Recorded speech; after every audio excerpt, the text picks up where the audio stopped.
Hello दोस्तों, मैं मनोज कुमार आप सभी लोगों का बहुत-बहुत स्वागत करता हूं। और दोस्तों आज के इस मुद्दे पर मैं चर्चा करना चाहता हूं कि करंट अफेयर्स को लेकर के 90% छात्र गलत तरीके से पढ़ते हैं। यस, यूपीएससी में करंट अफेयर का इतना बड़ा रोल है कि मैं आपको क्या बताऊं। अगर आप रियली में पढ़ना चाहते हैं तो करंट अफेयर पर विशेष तौर पर फोकस करिए। यस, सिलेक्शन हो जाएगा आपका। और ये मैं दावे के साथ कहता हूं, सिलेक्शन हो जाएगा। कुछ करने की जरूरत नहीं पड़ेगी। आपको क्या लगता है कि इंजीनियरिंग या मेडिकल बैकग्राउंड के जो छात्र आते हैं, मैनेजमेंट बैकग्राउंड के छात्र आते हैं और इतनी सारी तैयारी करते हैं, और क्या आपको लगता है कि उनको पॉलिटी, ज्योग्राफी, हिस्ट्री या कह लीजिए इकोनॉमी इतने बैकग्राउंड के तौर पर इतनी स्ट्रांग होगी? फिर भी वो 1 साल के अंदर मेहनत करते हैं, एग्जाम निकाल ले जाते हैं। आखिर उसके पीछे कारण क्या है? कारण है करंट अफेयर। यस, यानी कि करंट अफेयर पर आपने फोकस कर लिया तो आपका रिजल्ट आपके हाथ में होगा। और ये बहुत इंपॉर्टेंट है, बहुत इंपॉर्टेंट। ये समझ लीजिएगा। और मैं चाहता हूं कि मेरे सभी छात्र यूपीएससी न केवल क्वालिफाई करें बल्कि अच्छी रैंक के साथ जाएं। इसलिए मैं आज इस मुद्दे पर चर्चा कर रहा हूं कि आपको वो सीक्रेट बताना चाहता हूं जिसकी वजह से सिलेक्शन होता है और 90% छात्र इसको गलत तरीके से पढ़ते हैं और फेल होते हैं। इसलिए मैं सभी चीजों के बारे में डिस्कस करूंगा कि इसका सही तरीका क्या है और इसका महत्व क्या है, हर एंगल से। तो चलिए आज के इस सेशन को आगे बढ़ाते हैं। और इस सेशन को मैं आगे बढ़ाऊं उससे पहले एक चीज आप लोग जरूर ध्यान रखिएगा। इस चैनल को जिन लोगों ने अभी तक सब्सक्राइब नहीं किया है सब्सक्राइब कर लें, बेल आइकन को प्रेस कर दें और ज्यादा से ज्यादा लोगों तक इस चैनल को शेयर करें जिससे कि हमारी रीच बढ़ सके और सबसे बड़ा आपका सपोर्ट मिल जाए कि ये जो मैं बताने जा रहा हूं वो ज्यादा से ज्यादा लोगों तक वो पहुंच सके। अगर आप सपोर्ट नहीं करेंगे तो फिर बात ही क्या है। और ध्यान रखिएगा, वीडियो को लाइक जरूर कीजिएगा। ओके। और कमेंट सेक्शन में आकर के बताइएगा कि ये वीडियो आप लोगों को कैसा लगा, इसमें क्या चीजें हैं। तो चलिए हम बात करते हैं सबसे पहले इसके महत्व को लेकर के। मैं बाद में चर्चा करूंगा गलत कैसे पढ़ते हैं, किस तरीके से पढ़ते हैं। देखिए, करंट अफेयर्स अगर हम देखें तो यूपीएससी के पॉइंट ऑफ व्यू से, यूपीएससी के पॉइंट ऑफ व्यू से ध्यान रखना, आपके 3 स्टेज हम मान के चलते हैं। होती तो बेसिकली 2 ही स्टेज हैं, एक प्री होता है और एक मेंस होता है, लेकिन हम फिर भी इसको 3 कैटेगरी में डिवाइड करते हैं। प्री है दोस्तों, मेंस है और इंटरव्यू है। ये रहा। अगर हम प्री में बात करें तो यहां पर ध्यान दीजिएगा कि pre examination point of view से लगभग करंट बेस्ड, इसके कहा जाए कि आपका डायरेक्ट एंड इनडायरेक्ट जो क्वेश्चन आते हैं, लगभग मान के चलिए तो 60 to 70% क्वेश्चन आपके यहां पे आते हैं। ये रहे आपके क्वेश्चन, और इतना ही आपको प्री क्वालिफाई करने के लिए सफिशिएंट है। यस, 60 to 70% यहां से रहे। मेंस में अगर बात करेंगे तो लगभग मान के चलिए दोनों डायरेक्ट इनडायरेक्ट लगभग 50 to 60% क्वेश्चन आपके करंट बेस्ड रहेंगे जीएस में। और इंटरव्यू में चले जाइए तो लगभग 70 to 80% आपका ये रहा। अब आप सोचिएगा, प्री में 60 to 70% अगर इतने क्वेश्चन हमारे सही मायने में सही हो जाएं तो हम एग्जाम निकाल ले जाएंगे। यस। और मेंस 50 से 60%, इंटरव्यू ये रहा। तो टोटल मिलाकर के देखा जाए तो बहुत बड़ा रोल प्ले करता है। और इसके साथ में अगर आपने स्टैटिक सब्जेक्ट का बेसिक क्लियर कर लिया, बेसिक चीजों को आपने पढ़ लिया स्टैटिक का, आपका काम हो जाएगा। आपका ना कभी प्री रुकेगा, ना मेंस और ना इंटरव्यू, सिलेक्शन आपका पक्का है। और यही चीज मैं बताना चाह रहा था। अब कैसे, किस तरीके से मैं इसके हर एंगल पर मैं डिस्कस करूंगा, इसको कैसे तैयार करना है, इसके बेसिक चीजें क्या होती हैं और किन किन चीजों पर फोकस करना चाहिए, एवरीथिंग वी विल डिस्कस। लेकिन उससे पहले जो मैं बताना चाह रहा था कि स्टूडेंट करता क्या है, कैसे करता है, किन चीजों पर फोकस करता है। तो देखिएगा, ये हैं वो पॉइंट जिन पर स्टूडेंट फोकस करता है, स्टूडेंट की गलतियां, जहां छात्र गलतियां करता है। ये रही नंबर एक, पहली गलती करता है कि वो करंट को न्यूज की तरह पढ़ता है। खबर आई और खबर को ही पढ़ता है कि हाँ ये न्यूज है। ये रही दूसरी चीज, वो फैक्ट पर ज्यादा फोकस करता है कि क्या खबर है, इसी को याद रखना है। तीसरी चीज, वो ज्यादा से ज्यादा सोर्सेज पर फोकस करता है कि जहां से जितना पीडीएफ मिल जाए यहां से ले लो, इनकी पीडीएफ वहां से ले लो, उसकी पीडीएफ वहां से ले लो, इसकी पीडीएफ वहां से ले लो, इसका नोट्स ले लो, उसकी मैगजीन ले लो, ये न्यूज़पेपर ले लो, ये ले लो, तमाम तरह की चीजें। लेकिन वो ढंग से उसको तैयार नहीं करता, यानी कि ज्यादा नोट्स का इकट्ठा करने की कोशिश करता है, ज्यादा से ज्यादा। ये मिस्टेक है, रिवीजन नहीं कर पाता। वो मैगजीन इकट्ठी करता रहेगा बैठ करके साल भर, हर मैगजीन कम से कम 2 मैगजीन लेकर के आएगा, लेकिन तैयार नहीं कर पाएगा। वो इसकी द हिंदू क्लास देखेगा, उसका इंडियन एक्सप्रेस देखेगा, उनकी करंट अफेयर की क्लास देखेगा, किसी का पीवाईक्यू डिस्कशन करेगा और सबके पीडीएफ मांगेगा कि सर पीडीएफ दे दीजिए। मुझसे भी मांगते हैं कि सर हमको पीडीएफ दे दीजिए, हमको नोट्स बनाने हैं। ओके, जरूरी भी है वो, लेकिन समझ लीजिएगा, रिवीजन नहीं तो उसका कहानी खत्म। और दूसरा, उसका करंट अफेयर का सब्जेक्ट से लिंक ना करना, लिंक ना करना। जबकि यूपीएससी का जो अप्रोच है वो है एनालिसिस का। अब यहां पर सोचिएगा, ये आपकी गलतियां हैं और 90% से ज्यादा छात्र यही गलती करते हैं। करंट को वो सिर्फ करंट मान करके चलते हैं। आज हम बात करते हैं कि किन किन चीजों पर कैसे कैसे क्या क्या होता है, चीजें क्या होती हैं।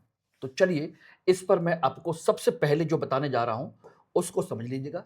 देखिए, प्री एग्जाम का जो नेचर है यूपीएससी का, उसमें आपका फैक्ट और कॉन्सेप्ट, दो चीजों पर यूपीएससी फोकस करता है।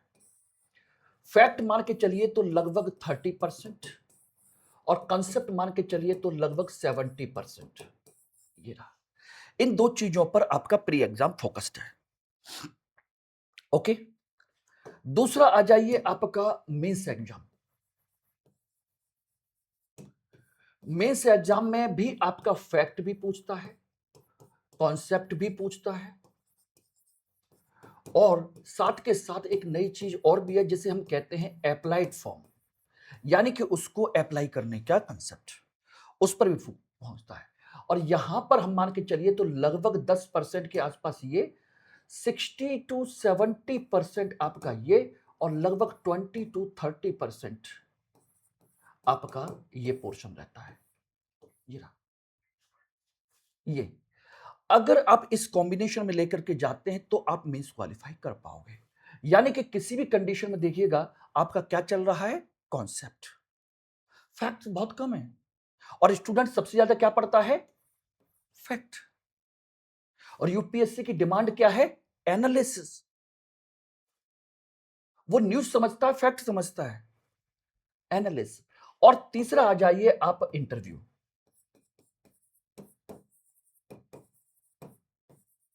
इंटरव्यू ये रहा, और इंटरव्यू में कंडीशन ये होती है कि आपके फैक्ट नहीं पूछता।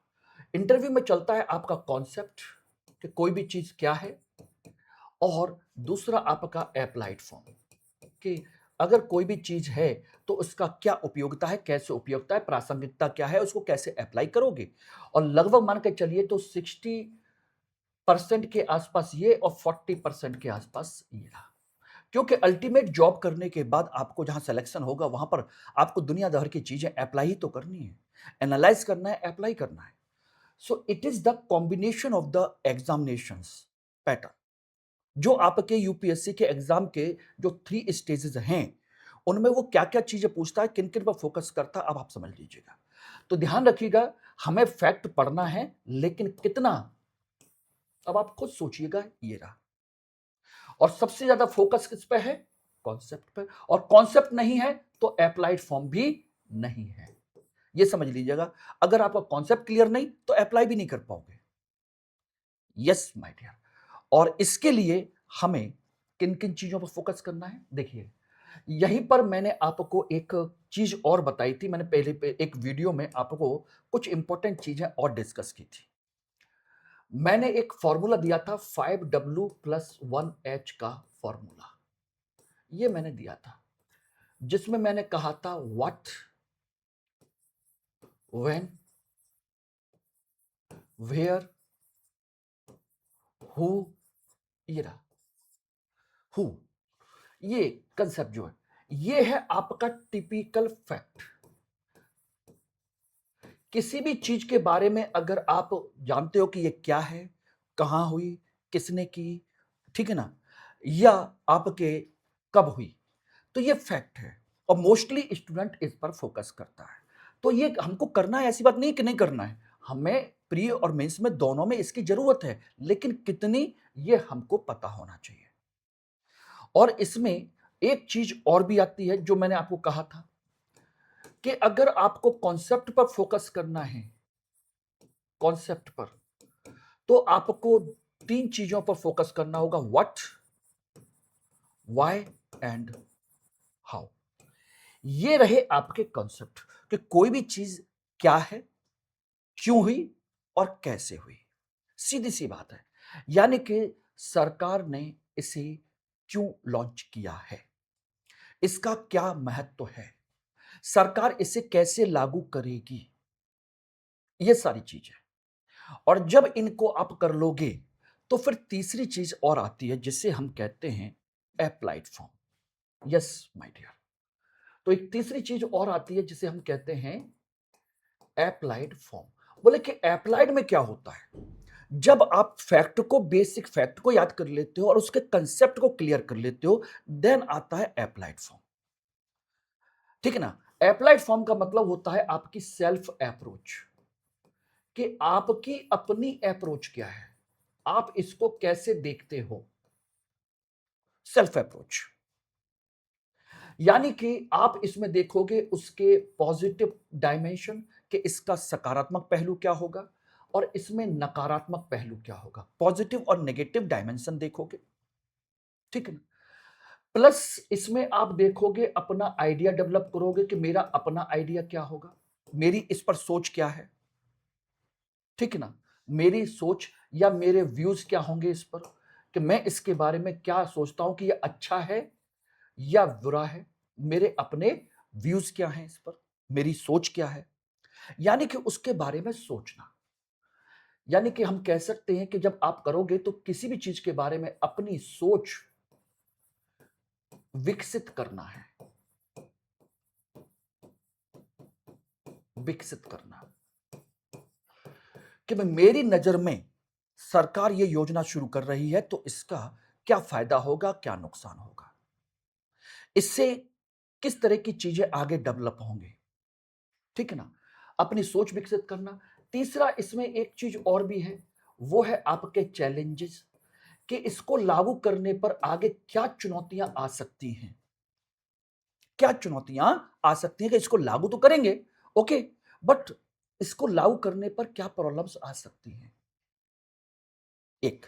और चौथी चीज इसमें एक और भी आएगी, और वो है वे फॉरवर्ड, आगे का रास्ता, कि भाई अगर हम इसमें इस चीज को ध्यान रखेंगे तो इससे और अच्छा क्या किया जा सकता है, इसमें और क्या सुधार हो सकता है, यानी कि फर्दर रिफॉर्म, आगे क्या सुधार किया जा सकता है।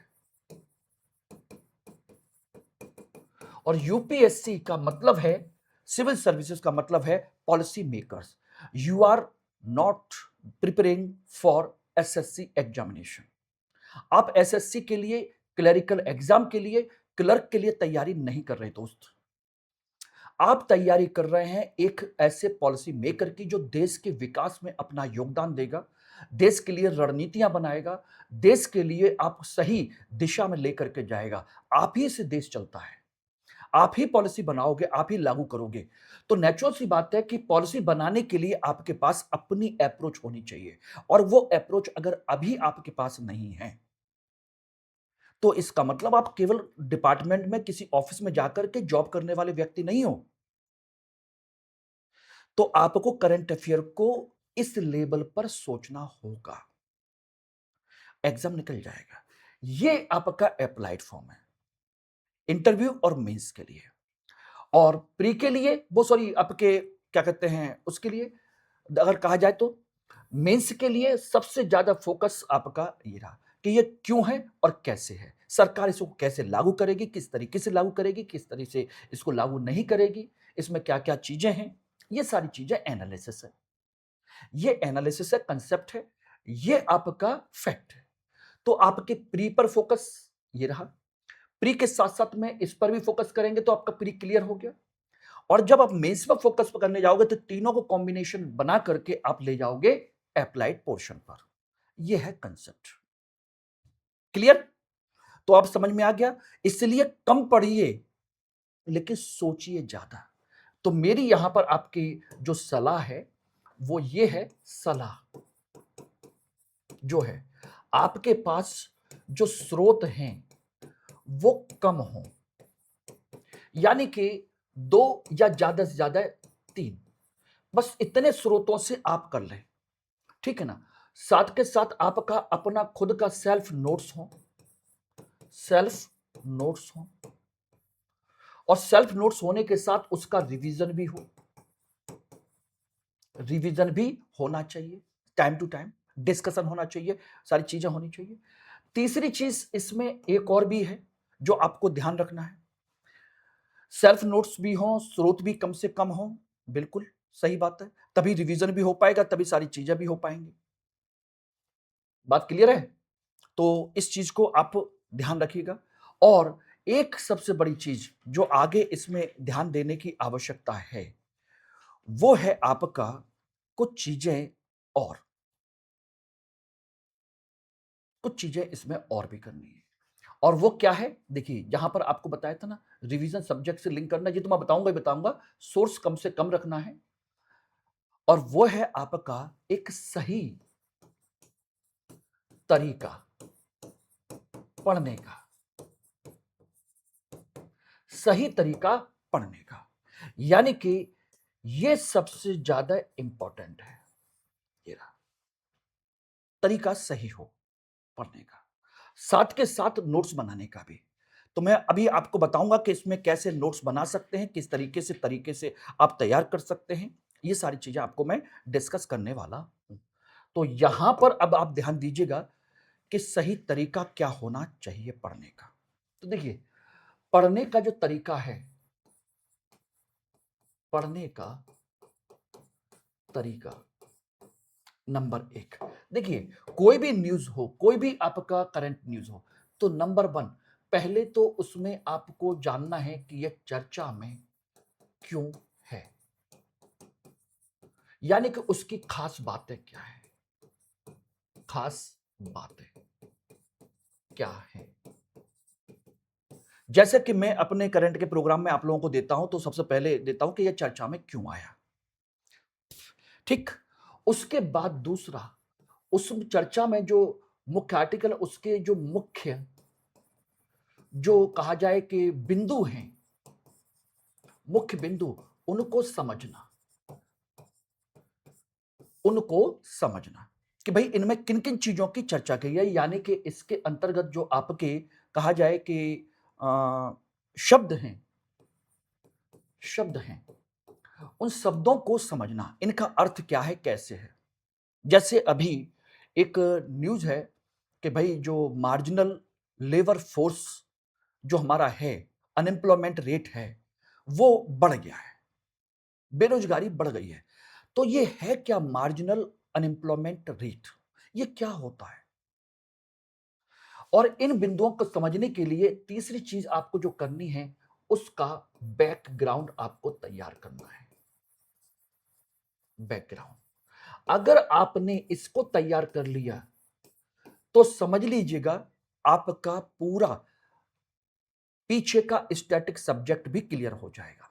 पीछे का स्टैटिक सब्जेक्ट, क्योंकि हर सब्जेक्ट, हर करंट का टॉपिक किसी ना किसी सब्जेक्ट से लिंक है। बैकग्राउंड का मतलब है आपका उस सब्जेक्ट से लिंक हो गया।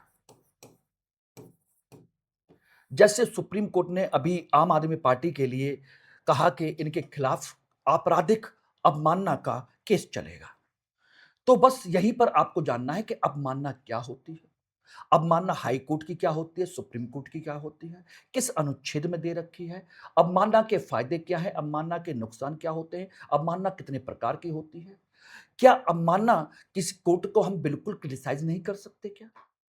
हमारी अपनी व्यक्तिगत स्वतंत्रता नहीं है? क्या उसके आदेश का मानना हमारे लिए अनिवार्य है? तो इसके प्री के पॉइंट ऑफ व्यू से डायमेंशन और मेंस के पॉइंट ऑफ व्यू से भी आपके डायमेंशन निकल के आएंगे और ये पूरा का पूरा बैकग्राउंड जो होगा वो सब्जेक्टिव होगा और उसके हर पहलू को समझना है। सब्जेक्ट से लिंक, यानी कि सब्जेक्ट के लिंक का मतलब है वही 5W प्लस 1H का कंसेप्ट। अगर आप इसमें कर गए प्लस इसमें अप्लाइड फॉर्म आप और सोच गए अप्लाइड, तो समझ लीजिए आपका काम हो गया, आपका काम हो गया, ये समझ लीजिएगा। और चौथी चीज इसमें एक और ध्यान देनी है, वो ये है कि आपको कम पढ़ना है, कम पढ़ना और ज्यादा सोचना। या और इस तरीके से आप तैयार करोगे, कम पढ़ना और ज्यादा सोचना। यह है आपका कंसेप्ट। और अगर आपने इस पैटर्न पर आपने कर लिया तो ये जो मैं बता रहा हूं तरीका, यही तो है, ये सही तरीका। रिवीजन करना है, कम से कम स्रोत होने चाहिए, तो नॉर्मल है, ये तो एक नॉर्मल सी चीज है जो मैंने आपको बताई। अब बताइए ये सारी बात क्लियर हो गई कि नहीं हो गई आप लोगों को? अब बताती है कि इसके करंट के नोट्स कैसे बनाएं, किस तरीके से बनाएं, किन किन तरीके से करें। लेकिन नोट्स, यस, पढ़ने का तरीका हमने अगर ढूंढ लिया है तो फिर हमें इसी पैटर्न पर नोट्स भी बनाने हैं। नोट्स कैसे बनाएं,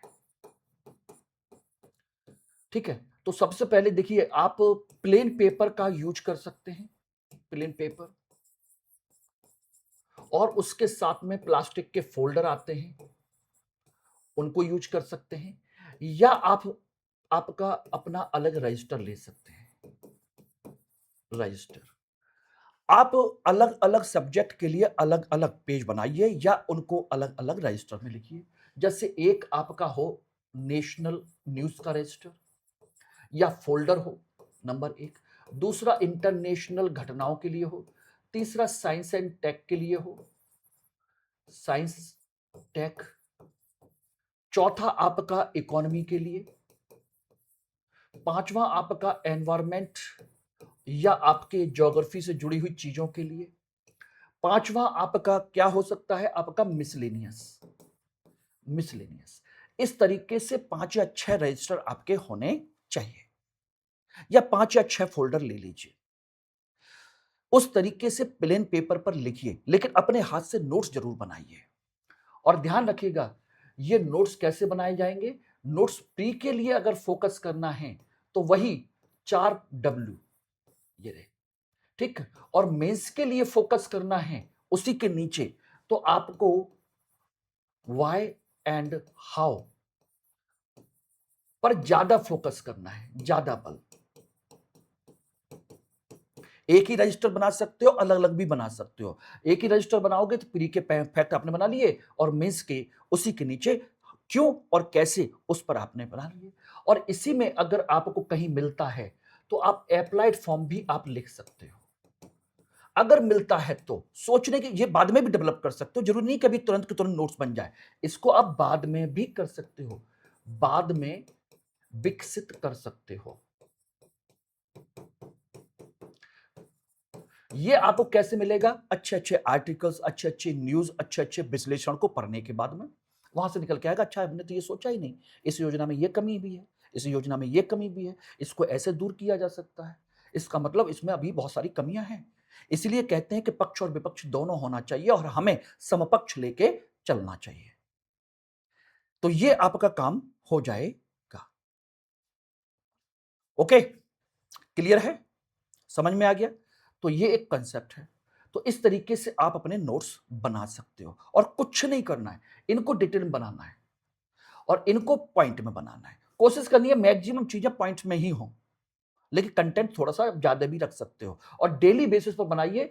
और नेशनल न्यूज़ है तो नेशनल न्यूज़ वाले फ़ोल्डर में डाल दीजिए न्यूज़पेपर को, आपके ए4 साइज़ के पेपर को। जैसे आपका ये पेपर है ए4, इसको बनाइए और फ़ोल्डर में डाल दीजिए, डेट डाल दीजिए कौन सी डेट का है। फिर उसी से रिलेटेड कभी दोबारा कोई न्यूज़ आती है, तो उसी से ज लेकर के एक नया पेज और ऐड कर दीजिए, उसी में अटैच कर दीजिए इसको।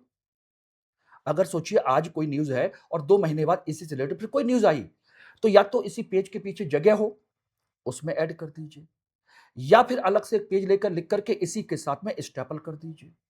तो एक ही न्यूज़ की एक ही जगह पर कंपाइलेशन हो जाएगा, एक ही जगह पर, और कुछ नहीं करना है।